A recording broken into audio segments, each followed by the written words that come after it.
Good afternoon.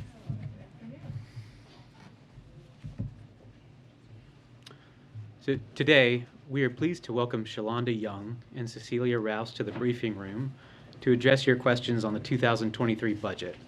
We have just a few announcements before they go into the President's budget. As we disclosed to all of you this morning, the President tested negative as a part of his regular testing cadence. He was last tested Friday as a part of his regular testing rhythm, and additional testing requirements for travel to and from Europe.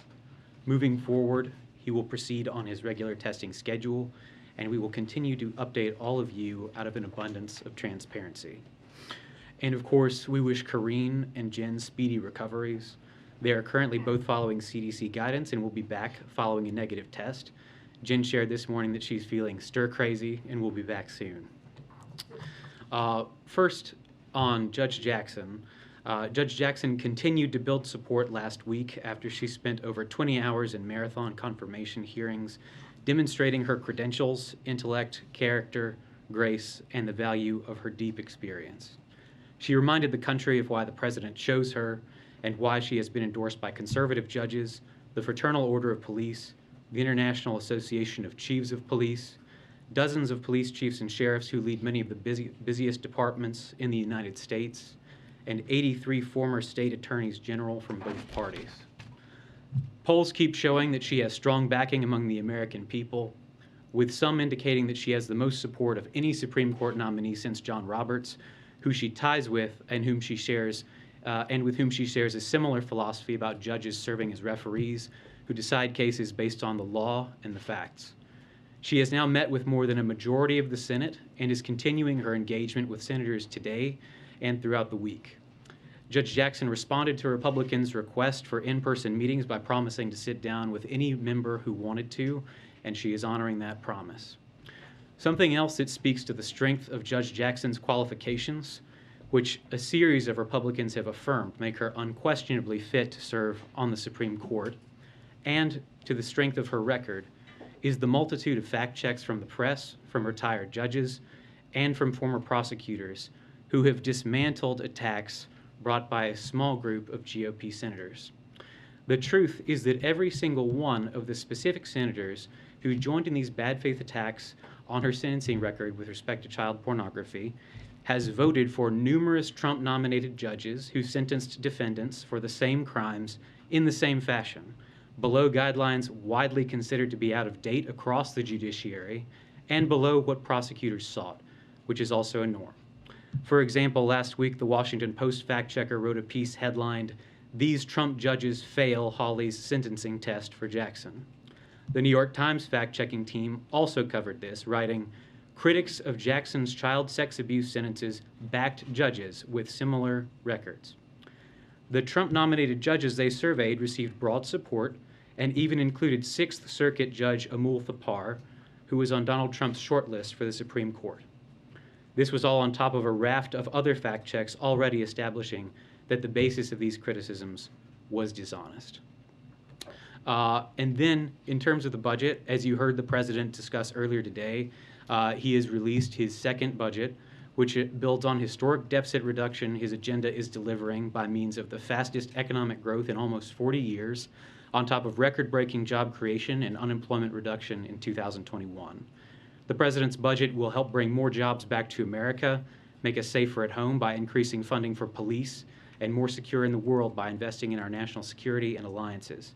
And it will pay for these crucial policies by asking the ultra-wealthy, the top 100th of 1% of Americans in terms of income, billionaires and 100 millionaires, to pay an income tax that's aligned with what most people in the workforce pay. We encourage Republicans in Congress to support that approach, rather than their proposal to raise taxes on half of working families and taking health care coverage away from millions, while gutting protections for Americans with pre-existing conditions in order to hand out even more tax giveaways to the wealthiest. Shalonda Young is joining us for the first time in the briefing room. She is the Director of the Office of Management Budget, having been confirmed by the Senate with bipartisan support earlier this month. As director, she serves as a senior advisor to President Biden and plays a critical role in implementing the president's vision across the executive branch. Previously, Shalonda was the acting director of OMB for the last year and the clerk and staff director for the House Appropriations Committee, where she oversaw the $1.3 trillion annual appropriations bills. We're also joined by Cecilia Rouse, who has been here numerous times, who is the chair of the Council of Economic Advisors and a member of the President's Families Cabinet. As a quick introduction, she is a world-respected labor economist who recently served as dean of the Princeton School of Public and International Affairs. She previously served as a member of the Council of Economic Advisors in the Obama-Biden administration and on the National Economic Council in the Clinton administration. And with that, I'm going to turn it over to each of them who will give remarks, and then I'll call on folks for questions. And then once we're done, we're happy to take more questions from you all throughout the day in the press office.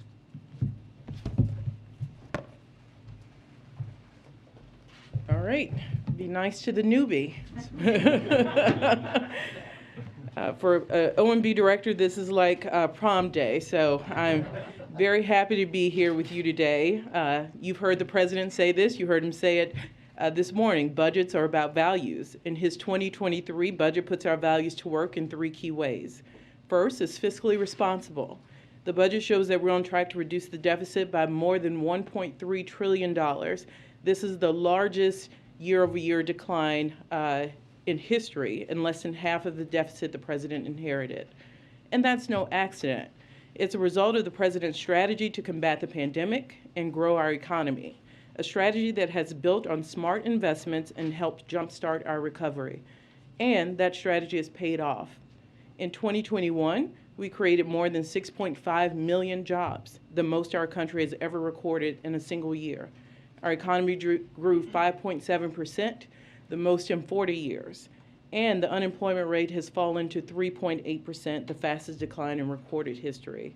Because of that progress, we're able to responsibly draw down emergency spending measures and increase revenues. The budget outlines the president's vision to expand on this progress.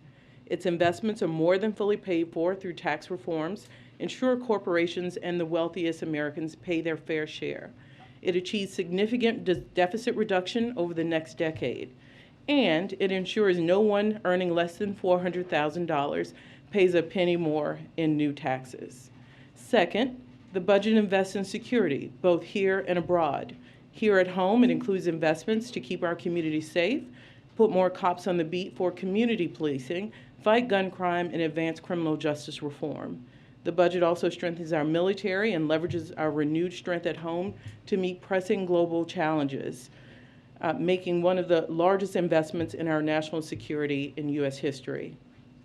Third, the budget will help us build a better America by investing in education, making more here at home, combating the opioid epidemic, driving medical breakthroughs, including in cancer, and taking on the mental health crisis.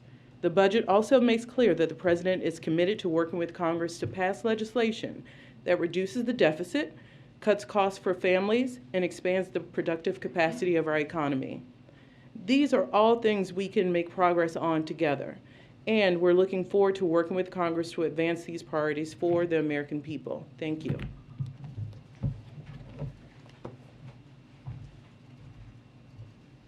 Good afternoon. This budget builds on the solid economic gains of the first year of this administration. The recovery over the last year has been extraordinary, quicker than independent forecasters had projected.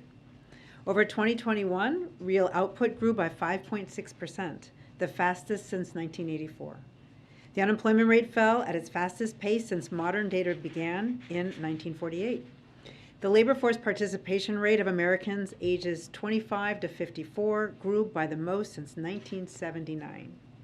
This robust recovery has put us in a strong position today. The U.S. economy is more than 3% larger in inflation-adjusted terms than it was just before the pandemic, the fastest recovery in the G7. Healthy household balance sheets and a strong labor market make us more resilient to external shocks. The strong recovery has also put us in a better fiscal position as faster growth helps lower the deficit. The budget builds on this solid economic growth. It is a continuation of President Biden's commitment to address long-standing issues in the economy and make investments that will ensure robust, sustainable, and equitable growth. First, the budget is fiscally responsible. Thanks to the American Rescue Plan, revenues are up and pandemic relief can slow down. The result is deficit reduction, which will help ease long-term inflationary pressures and make our fiscal trajectory more sustainable. Second, the budget bolsters domestic and foreign security. Increased security here and abroad not only protects lives, but it also reduces uncertainty, which allows economic activity the room it needs to renormalize and grow. Third, the economy makes important investments in the American people. A healthy, cared-for workforce is a productive workforce, and it lowers costs for families, easing price pressures over the longer term. Now, I'd like to close with a word about our forecast. In many ways, the forecast looks healthier today than it did when we locked it all the way back last November. The economy has created, on average, 600,000 jobs per month since then, including through the Omicron wave. And the unemployment rate has fallen an additional 0.8 percentage point. Challenges have also arisen since last November as well. The most obvious is the Russian invasion of Ukraine. This may well put upward pressure on energy and food prices. That, in turn, could reinforce inflation, which was already an issue prior to the invasion due to the pandemic, supply chain constraints, and a strong demand for goods. But as I said earlier, the strength of our recovery has put us on solid ground to weather economic shocks. Independent forecasters anticipate that inflation will come down. Americans are back to work and the economy is strong. The President's 2023 budget presents a fiscally fair and responsible approach to continue to invest in America and meet future challenges. Josh, would you like to start us? Sure. Director Young, Josh Bose with AP.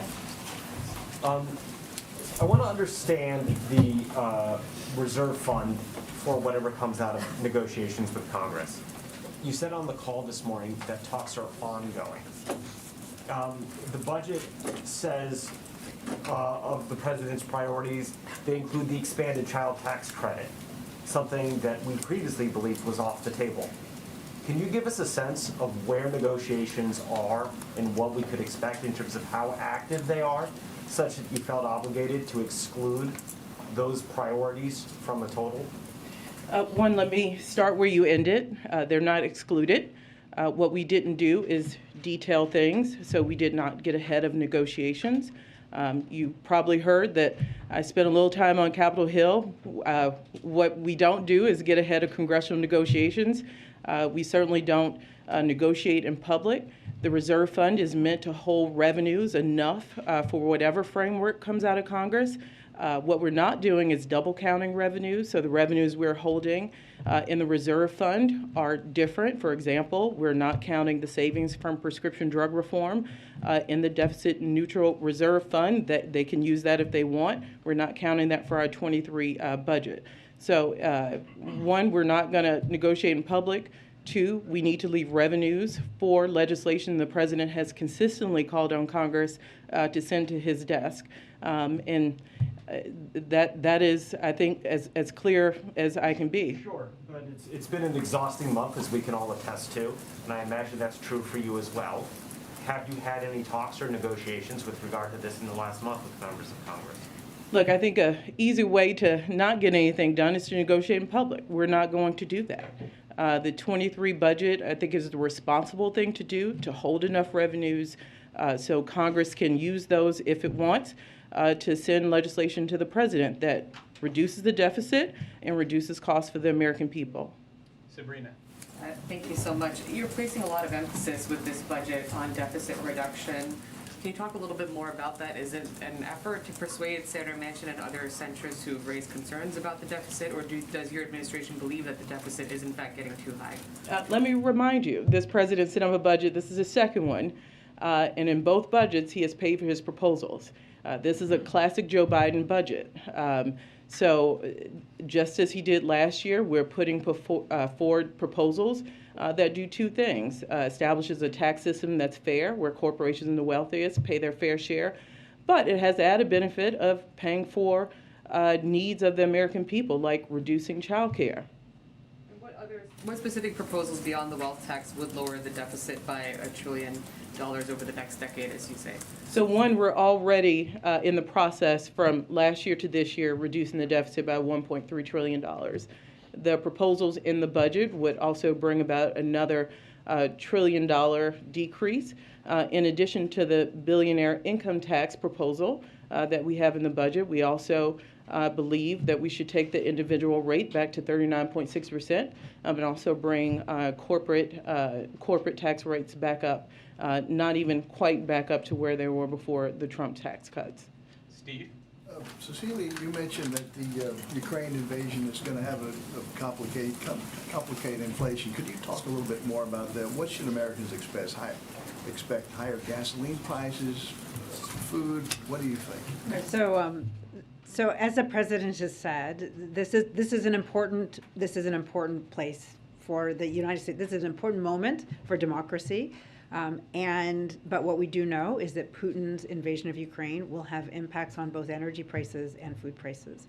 So he has, as the president has said, we can expect that while our sanctions are going to have their focus and most of their impact on the Russian economy, that we can expect that we will see a bit of impact in the United States as well. So the first we're seeing is some impact on gas prices and oil prices. We can also expect through fertilizer and energy prices to see some impact on food. That said, the president is focused on doing what he can to ensure that those increases are contained and that they are not, they're doing what he can to ease them for the American people. So that is, he's worked with our partners to increase an additional 60 million barrels from the Strategic Petroleum Reserve. And he has other options on the table that he will be considering as they come up. In terms of food prices, the U.S., we don't expect a shortage here. Because we are net exporters, but we are acutely aware of the fact that there are regions in the world that depend heavily on exports of wheat in particular and other grains from the Ukraine and Russia, and we're working with our partners to ensure to minimize the impacts globally. Nancy? Just for Dr. Rouse, just following up on what you said, how is the White House preparing to deal with those food shortages, particularly when it comes to wheat, in places like Africa, the Middle East, and the developing countries? And should U.S. farmers grow more wheat this year instead of corn and soybeans, given those possible food shortages? So first of all, we are a net exporter of many of those food commodities, and farmers respond to price signals. And so with the price of food rising, they will be responding by making additional plantings and trying to take advantage of the increased price signal. So the market will work as the market will work. But the U.S. is working with our partners. USAID is right in the middle of it, and other international food organizations to get the food and to ease the price pressures for other countries around the world. Just to follow up on that, to follow up on that, is there, have you considered altering the sanctions to make it clear that there's no restrictions on agricultural trade with Russia? So the sanctions have always had carve-outs for humanitarian needs. The focus of the sanctions was to be on Putin and his close circle, but to minimize to the extent possible the impact on the Russian people. So there has been a carve-out for humanitarian aid, and we will absolutely be working to ensure that they get the food that they need. So you just spoke about unemployment. Yeah, thanks, Andrew. I wanted to follow up on what the administration's proposed in police funding. So $3.2 billion is for grants, local and state grants. Then the other $30 billion, the White House has called it, quote, mandatory resources to support law enforcement. What does it mean by mandatory? And how will that money flow to presumably local governments and states for police forces? So as you know, the budget, two major spending categories: discretionary, which will go through the appropriations process. That is where we're asking for the $3.2 billion. There are traditional accounts like the community-oriented policing account and burn jag that the Appropriations Committee already funds. We're asking for increases in those accounts. The mandatory side, it is a new proposal. We would have to work with and are planning to work with the authorizers who typically move mandatory legislation on the parameters of that funding. But what is clear, and you heard the president talk about this earlier, in addition to cops on the beat, we want a community focus. We also know that it takes a comprehensive approach that police forces around the country should have mental health services, psychiatrists. That's why our community violence initiative, we're asking for money not only in DOJ and in HHS on the discretionary side. So the plan is on the mandatory side is a new proposal to work with those authorizing committees to ensure that it is both strong on the policing side, but also have these wraparound services. On the mandatory side, are there any goals in terms of how many more police officers could be added nationwide, or any priorities? You mentioned a couple of them, but in terms of what you want to see this money used on, and how much leeway will police forces have versus it coming down from the federal government on where the money can go? As you know, these decisions are best made at the local level, not even the state most often when it comes to policing efforts. So what we plan on doing is working with the judiciary committees to ensure that we provide flexible enough funding, but be very clear that we expect a community focus, and also that we have the wraparound services necessary, including mental health services, to make sure that we bring down violence in our communities. And when you talk about unemployment, do you take into account the millions of Americans who have left their job?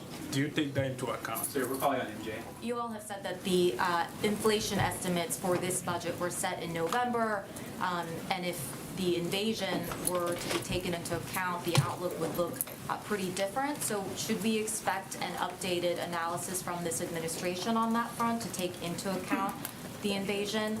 And also, just in terms of the timeline, do you all have an estimate for when people can expect things to level out again? Can we expect that during this calendar year? So we will be doing a mid-session update of our budget later this summer. That is typically what we do. And obviously for next year's budget, we will use a new budget that will not be quite as old, at least for next year.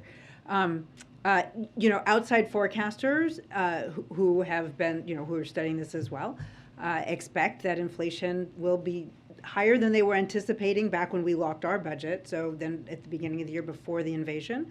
But they do expect that as we learn to maintain economic activity while we are still working through this pandemic, while supply chains continue to improve, although obviously there's uncertainty there with, for example, lockdowns in China, but we expect them to work through that we expect supply chain challenges to ease. We do expect inflation to ease this year and into next year. We have a 4:15 out, so we're going to need to go, but just send us any other questions you have in the press office. What happened to Jake Sullivan? Sorry. Jake